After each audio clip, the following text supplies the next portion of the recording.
For years, I thought we were happy, or at least content. Emily, my wife of 8 years, and I had what I assumed was a stable marriage. We had our routines: coffee in the morning, quick goodbyes as we rushed off to work, shared dinners filled with conversation about our day, and quiet nights in front of the TV. But looking back, I see how I missed the signs. Subtle changes started creeping into our lives. Emily's sudden interest in fitness, new clothes she'd never wear around the house, and late nights she justified as working overtime. I wanted to believe her. I wanted to trust her. It was a Thursday evening when my world began to tilt. I was walking back from my evening jog when I noticed a car I didn't recognize parked in front of our house. It was sleek and black, a car someone with a lot of disposable income would own. Definitely not the kind we could afford. I entered the house quietly, curious and slightly uneasy. The faint sound of laughter drifted from the living room. As I stepped closer, I froze. There they were, Emily and him. He was our neighbor, Mark. Handsome, confident, and single. They weren't doing anything incriminating. But the way they sat so close, the way she laughed too loudly at his jokes, it set my teeth on edge. I convinced myself it was nothing, just paranoia. I greeted them casually, and Mark left soon after, flashing me a charming smile that I didn't return. That night, I couldn't sleep. The image of them together played on a loop in my head. Was I imagining things? Or was there something more? Over the next few weeks, I noticed how often Mark would drop by unannounced, usually when I wasn't supposed to be home. Emily's explanations grew thinner. He needed help with his internet, or he was just borrowing some sugar. I decided to dig deeper, desperate to prove my fears wrong. Installing a hidden camera in our living room wasn't easy, but my gut told me I needed evidence. What I uncovered would shatter the life I thought I knew. It was a Wednesday afternoon when I finally found the courage to review the footage from the hidden camera. My hands trembled as I inserted the memory card into my laptop. I felt like an intruder in my own home, but a nagging voice in the back of my mind urged me on. The video started innocently enough. Emily sitting on the couch, scrolling through her phone. Then came the knock on the door, and there he was, Mark, all smiles and charm. He handed her something, maybe a bottle of wine, and they laughed. For the first few minutes, I convinced myself that I had been wrong. They were just neighbors, friends even. But as the evening unfolded, my heart began to sink. Mark leaned in closer, touching her arm casually, then more deliberately. She didn't pull away. Then it happened. The kiss. It was quick, almost hesitant, but it lingered long enough to make my stomach turn. Emily pulled back, her expression a mix of guilt and excitement, but she didn't tell him to leave. They continued talking, their voices too soft for the microphone to pick up clearly, but their body language spoke volumes. I stopped the video. I couldn't watch anymore. My heart raced, my chest felt tight, and my mind screamed with questions. How long had this been going on? Was this a one-time thing, or had I been blind for months or years? I sat there for what felt like hours, staring at the paused screen. The world I thought I knew had crumbled in an instant. Part of me wanted to confront her right away, to demand answers, but another part, one I barely recognized, wanted to wait. I needed more proof. The next day, I skipped work and set up more cameras around the house. One in the living room, another in the kitchen, and even one in our bedroom. It felt invasive and wrong, but I had to know the truth. When Emily came home that evening, she greeted me with a kiss, as if everything was normal. I forced a smile and pretended nothing was wrong, all the while wondering how she could look me in the eye after what I had seen. Later that night, as she slept soundly beside me, I stared at the ceiling, consumed by thoughts of betrayal and revenge. This wasn't over, not by a long shot. The days that followed felt like a surreal blur. I kept up the charade, pretending everything was fine while quietly observing Emily's every move. Every touch, every glance, every word. None of it felt real anymore. It was like I was living with a stranger. The cameras didn't lie. By the end of the week, I had more than enough proof. Mark was in our house almost daily, usually in the afternoons when I was supposed to be at work. At first, their interactions were subtle. A stolen kiss here, a lingering touch there. But by the third recording, all pretense of restraint was gone. They didn't just talk in the living room anymore. They moved to the bedroom, the bed we shared. I watched, my fists clenched and heart pounding, as my wife and the man I thought of as a friend betrayed me in the most intimate way possible. It wasn't just the physical acts that hurt. It was the laughter, the inside jokes, the way she looked at him like he was her entire world. It was a look she hadn't given me in years. The anger that simmered within me began to boil over. But I didn't want to explode. Not yet. I wanted to be deliberate, methodical. If she could betray me with such precision, then I could dismantle her world with the same. The moment came on a Saturday evening. Emily was upstairs getting ready for what she claimed was a girls' night out. I knew better.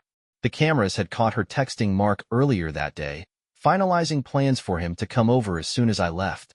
I couldn't stomach the thought of playing the fool any longer.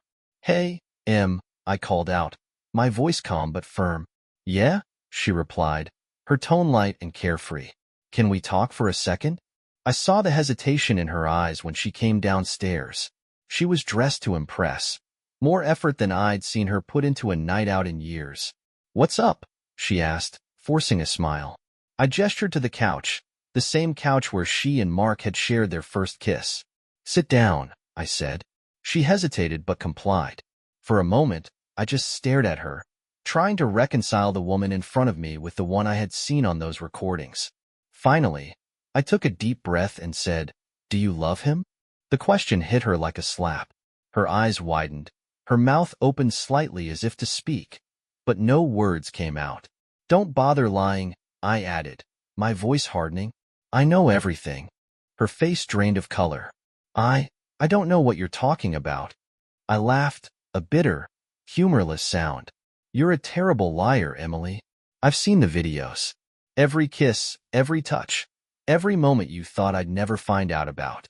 I know about Mark." Her hand flew to her mouth, her eyes welling with tears.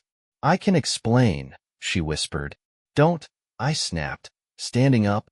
"Don't insult me with your excuses. You've already taken enough from me." She started to cry, but I didn't feel sorry for her. "Not this time. Pack a bag," I said coldly. "You're leaving tonight." "Where am I supposed to go?" she sobbed. I shrugged. "Mark's place seems fitting." She tried to protest, but I walked away, slamming the bedroom door behind me. As I packed a bag of my own, my mind was already working on the next steps. This wasn't just about ending our marriage. It was about making sure she felt the weight of her choices for years to come. Emily left that night, her suitcase in hand and tears streaming down her face. She begged me to reconsider, to let her stay and work things out. But I was done listening. I watched her drive off into the night, knowing exactly where she was headed. Mark's house was only a block away. I didn't feel relief when the door closed behind her. I felt hollow. The life I'd built, the love I'd given, it was all for nothing. But if she thought she could just run off with him and live happily ever after, she was wrong. That night, I barely slept. The anger and betrayal churned inside me, feeding a plan that had been forming since the moment I saw that first damning video. I wouldn't confront Mark, not yet. My revenge wouldn't be loud or impulsive. It would be precise, calculated, and devastating. The first thing I did the next morning was contact a lawyer. Not just any lawyer, but one with a reputation for ruthlessly protecting his clients. I explained everything. The affair, the videos, the betrayal. His face remained stoic, but I could see the gears turning in his head. "You've got a strong case," he said. "The recordings, the texts, they'll give us leverage. Do you want to go after her financially?" I nodded. "I want her to walk away with nothing. Not the house, not the car, not a dime from me." "Fair enough," he replied. "But we'll need to play this smart. If she tries to claim infidelity as a response to emotional neglect or any nonsense like that, we need to counter it with hard facts." Over the next few weeks, I worked closely with my lawyer to gather every shred of evidence. The hidden cameras had captured more than enough, but I went further. I retrieved phone records, email exchanges, and even social media messages. The paper trail painted a picture of a woman who had checked out of our marriage long before I discovered the affair. Meanwhile, I made arrangements to quietly dissolve our shared finances. I opened a new bank account, transferred my direct deposits, and canceled our joint credit cards. The house? It was in my name, a detail Emily had never cared about, until now. The hardest part was keeping up appearances. Emily tried to reach out several times, calling, texting, even stopping by the house. I ignored her, watching from the window as she sat in her car, hoping I'd let her in. She left notes on the porch, some apologetic, others defensive. I didn't mean to hurt you. It was a mistake. Can't we just talk? I didn't respond to any of them. Instead, I focused on the plan. Then came the day I'd been waiting for. My lawyer filed for divorce, citing infidelity as the cause. Emily was served the papers at work. According to a mutual friend, she burst into tears in the office, humiliated and blindsided. But the best part? Mark got a copy, too. The documents included excerpts from the evidence I'd gathered, just enough to make it clear that their little affair was no secret. Mark's pristine reputation in the neighborhood, his status as the perfect bachelor, all of it was about to come crashing down. That evening, I sat in my empty house, a drink in hand, waiting for the fallout. The fallout came faster than I expected. By the next day, whispers were already circulating through the neighborhood. Emily's affair with Mark wasn't just a scandal. It was the scandal. Our quiet suburban street had never seen drama like this before, and people were eager to pick sides. Emily called me that afternoon, her voice trembling. "How could you do this?" she demanded. "You didn't have to humiliate me like this." I stayed silent for a moment, letting the weight of her words hang in the air. Then I replied, my voice cold and measured. "You did this to yourself, Emily. Don't blame me for exposing the truth." She tried to argue, but I hung up. I didn't have the energy to listen to her excuses anymore. Mark's reaction was just as satisfying. I heard through the grapevine that he'd been fired from his job after my lawyer discreetly shared the evidence with his employer. Turns out, his company had a strict policy about personal conduct, and an affair with a married neighbor didn't exactly align with their values. Even better, Mark's spotless reputation was now a joke. The other neighbors avoided him, mothers pulled their children away when he walked down the street, and his social media accounts were flooded with comments from people expressing their disgust. I knew I wasn't done with him yet. Emily didn't fare much better.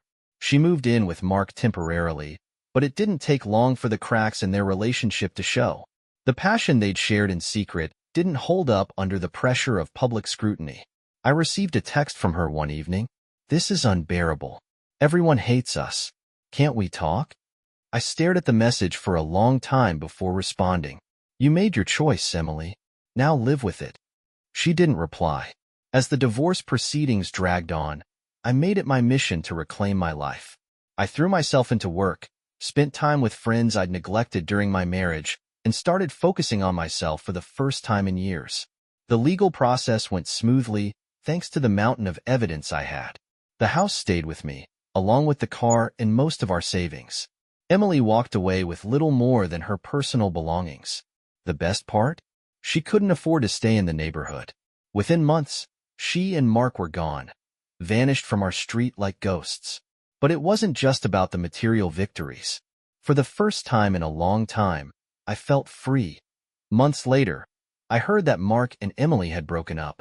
Rumor had it that their relationship crumbled under the weight of guilt and resentment. Mark moved to another city, and Emily was struggling to get by on her own. I never reached out to her. I didn't need to. My silence was revenge enough. The months following Emily and Mark's departure were eerily quiet. The chaos they'd caused had subsided, leaving me alone to pick up the pieces of my life. On some days, the solitude was a blessing, a chance to reflect and rebuild. On others, it felt like a crushing void. I'd lie awake at night, replaying the betrayal over and over in my mind. The images from the recordings, the lies, the moments of joy that now felt tainted. It was hard to let go. But I was determined not to let their actions define me. About 6 months after the divorce was finalized, I decided to take a step toward reclaiming my happiness. A friend convinced me to join a local hiking group, and while I was hesitant at first, it turned out to be exactly what I needed. On our first hike, I met Claire. She was warm, kind, and refreshingly straightforward, a stark contrast to Emily. We struck up a conversation that felt easy, natural, and honest. For the first time in a long time, I felt a spark of hope. Over the next few weeks, Claire and I grew closer. She knew about my divorce. I didn't try to hide it, but she never pressed for details. She seemed to understand that I was still healing, and she gave me the space to do so. Just when I thought I was moving on, Emily reappeared. It started with a text. "I know I don't deserve it, but can we talk?" I ignored it. A week later, she showed up at my doorstep. She looked different, tired, worn down, like life had chewed her up and spit her out. For a moment, I almost felt sorry for her. Almost. "What do you want, Emily?" I asked, keeping my tone neutral. I wanted to apologize," she said, her voice trembling. "I've lost everything. You were the best thing that ever happened to me, and I threw it away." I leaned against the doorframe, crossing my arms. "You didn't just throw it away. You burned it to the ground and danced on the ashes." Her eyes filled with tears, but I didn't flinch. "I know," she whispered. "I was selfish, stupid, and I don't know what I was thinking. Mark and I held up a hand to stop her. "I don't care about Mark. And honestly, I don't care about your regrets. I've moved on. Emily, you should too." She nodded, tears streaming down her face. "I'm sorry," she said again, barely audible. I didn't say another word. I closed the door, locking it behind me. Emily's visit stirred up emotions I thought I'd buried, but instead of pulling me backward, it pushed me forward. I realized I didn't need closure from her. I'd already found it within myself. That weekend, I went on another hike with Claire. As we reached the summit, looking out over the vast, open landscape, I felt a sense of peace I hadn't known in years. The scars Emily left would always be a part of me, but they didn't have to define me. This was my life now, and for the first time in a long time, it felt like mine again. Life with Claire was a stark contrast to the chaos I had left behind. Her warmth and honesty were like a balm to my wounded heart. We spent more time together, not rushing into anything, just enjoying the simplicity of getting to know one another. But in the back of my mind, shadows of the past lingered. Could I fully trust again? Would I ever let my guard down completely? Claire seemed to sense this, never pushing, always letting me set the pace. One evening, as we sat on her porch watching the sunset, she said something that struck a chord. "You've been through hell," she said softly, "but you're not broken. You're stronger than you think." Her words stayed with me. Despite my resolve to move forward, Emily's presence still loomed like a specter. She began reaching out more frequently, texts, emails, even a letter left in my mailbox. In her messages, she painted a picture of her life after the affair. Mark had abandoned her, her finances were in shambles, and she was living in a cramped apartment on the edge of town. She pleaded for another chance, claiming she had changed, that she would do anything to fix what she had destroyed. I didn't reply, but her persistence wore on me. One afternoon, I received a call from an unknown number. Against my better judgment, I answered. "Please, just hear me out," Emily begged before I could hang up. "I've lost everything. I don't expect you to take me back. I know I don't deserve that, but I need help. I don't know where else to turn." Her voice was raw, broken, and for a moment, I felt a pang of sympathy. But then I remembered everything she had done. "I'm sorry you're struggling, Emily," I said, my voice firm. "But you made your choices, and now you have to live with them. I can't help you." I hung up, my hands shaking. After that call, I knew I needed to close this chapter of my life for good. I reached out to my lawyer, ensuring all the final details of the divorce were airtight. Emily would receive nothing more from me. Not money, not sympathy, not time. To solidify my fresh start, I made some changes. I sold the house that had once been a symbol of our marriage, using the money to buy a smaller, cozier place on the outskirts of town. It was a new beginning, untainted by old memories. Claire helped me settle in, her presence turning the house into a home point one evening. Months after I thought I'd seen the last of Emily, she showed up unannounced. I opened the door to find her standing there, clutching a folder and looking desperate. "What are you doing here, Emily?" I asked, my tone flat. "I just need 5 minutes," she pleaded. "Please." Against my better judgment, I let her in. She sat at the kitchen table, fidgeting nervously as she opened the folder. Inside were old photos, handwritten letters, and mementos from our time together. "I've been going through everything," she said, her voice trembling, trying to understand how I let it all fall apart. "You were my world, and I threw it away." I stayed silent, my gaze fixed on the folder. "I'm not asking for forgiveness," she continued. "I know I can't undo the damage I've done. I needed you to know that I'm sorry. Truly sorry." Her words hung in the air, heavy with sincerity. For a moment, I felt the weight of my anger lift, replaced by a quiet sadness. "I believe you," I said finally, "but it doesn't change anything. What we had is gone, Emily, and I've moved on." She nodded, tears streaming down her face. "I understand." I walked her to the door, and as she turned to leave, she looked back one last time. "I hope you find happiness," she said. "I already have," I replied, closing the door behind her. That night, I told Claire about the visit. She listened quietly, her hand resting on mine. "Do you feel closure now?" she asked gently.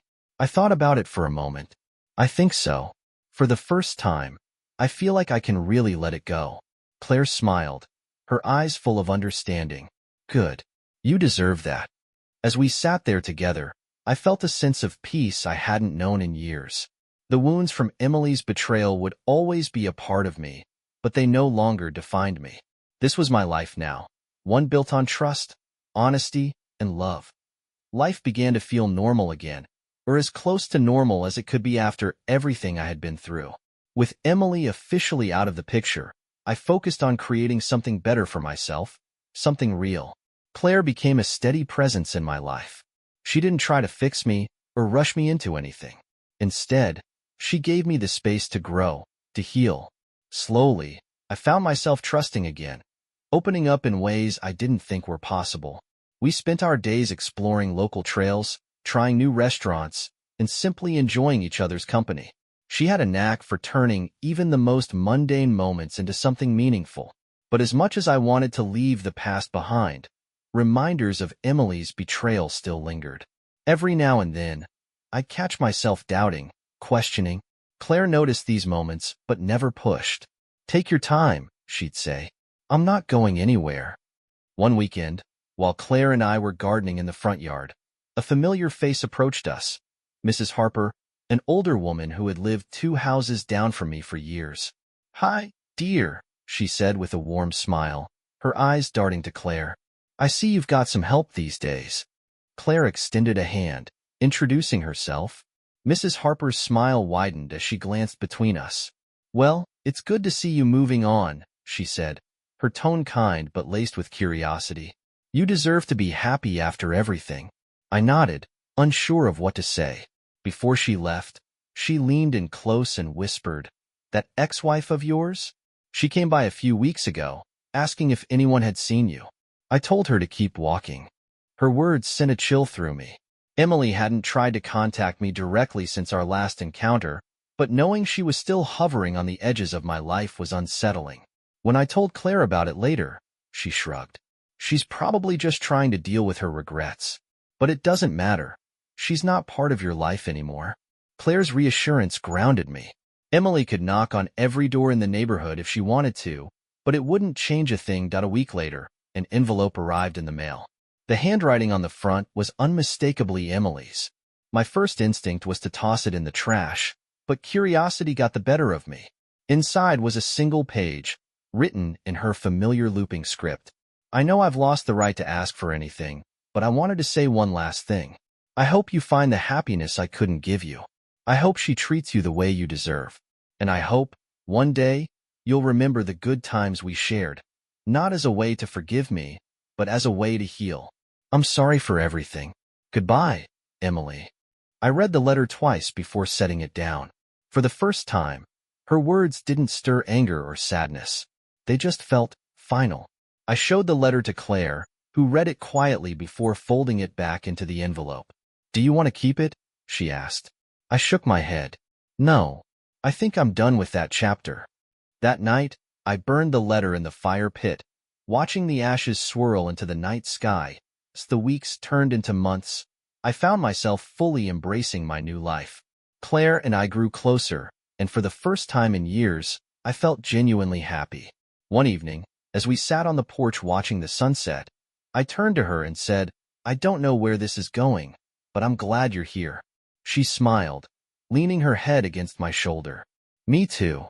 For the first time, the shadows of the past didn't feel so heavy. They were still there, but they no longer controlled me. This was my life now, a life built on trust, love, and hope for the future. Months passed, and life began to feel lighter. Claire and I fell into an easy rhythm, our days filled with laughter and the kind of peace I hadn't thought possible. But healing is rarely linear, and every so often, the shadows of my past crept back in. One evening, Claire and I were out at a neighborhood gathering, a potluck hosted by one of the newer families on the block.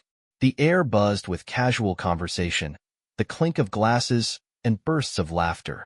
I was just starting to relax when a familiar name surfaced in the chatter around me. "Did you hear about Emily?" a voice asked. My ears perked up, even though I tried to act disinterested. "She's working at that diner off Route 9, another voice chimed in. "Looks like life hasn't been too kind to her." I excused myself and headed toward the drink table, hoping to drown out the murmurs.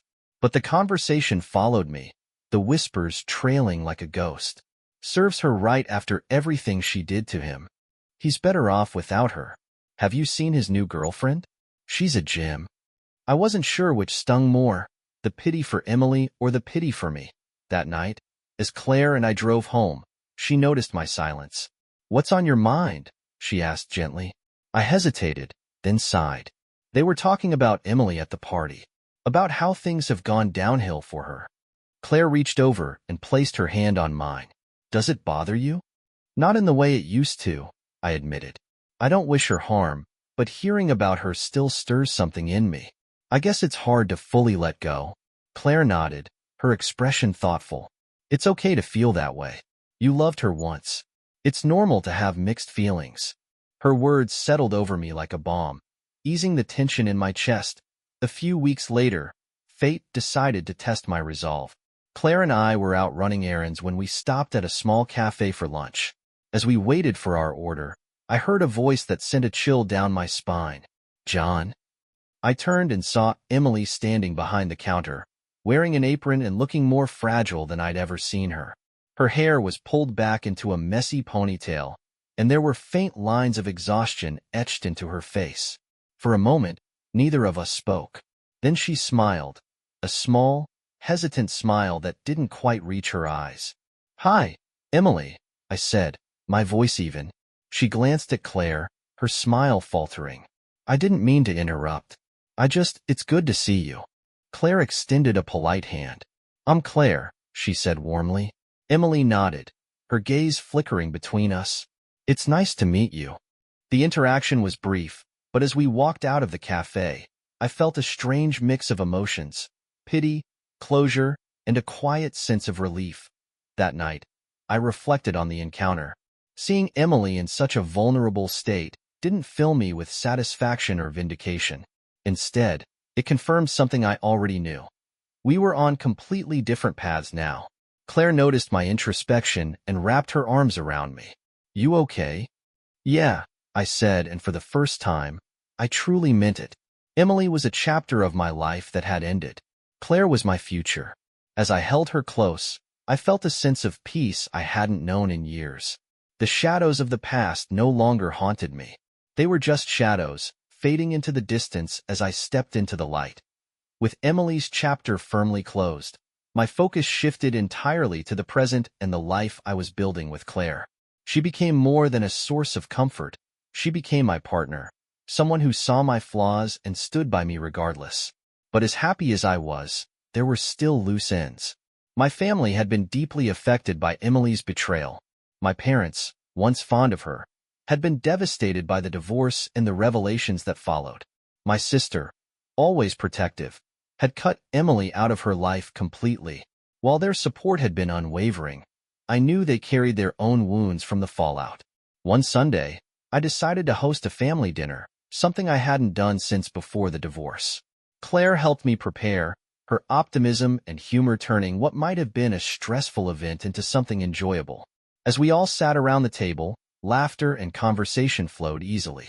My parents seemed to warm to Claire almost instantly, and my sister gave me a knowing smile every time Claire made a joke or shared a story. After dinner, my mom pulled me aside. "She's wonderful," she said, her voice full of warmth. "It's good to see you happy again." For the first time, I felt like I wasn't just moving forward. I was rebuilding connections that had been strained by the past. Months turned into a year, and my relationship with Claire continued to deepen. She brought a sense of lightness and joy into my life that I hadn't realized I was missing. One summer evening, as we hiked a familiar trail, I felt a sense of clarity. This was it. This was where my life was meant to be. We reached a clearing overlooking the valley, the sun dipping below the horizon and painting the sky with hues of orange and pink. I turned to Claire, my heart racing.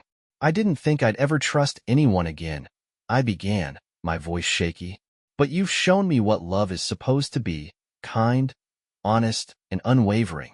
I don't want to spend another day without you by my side." I dropped to one knee, pulling a small box from my pocket. "Claire, will you marry me?"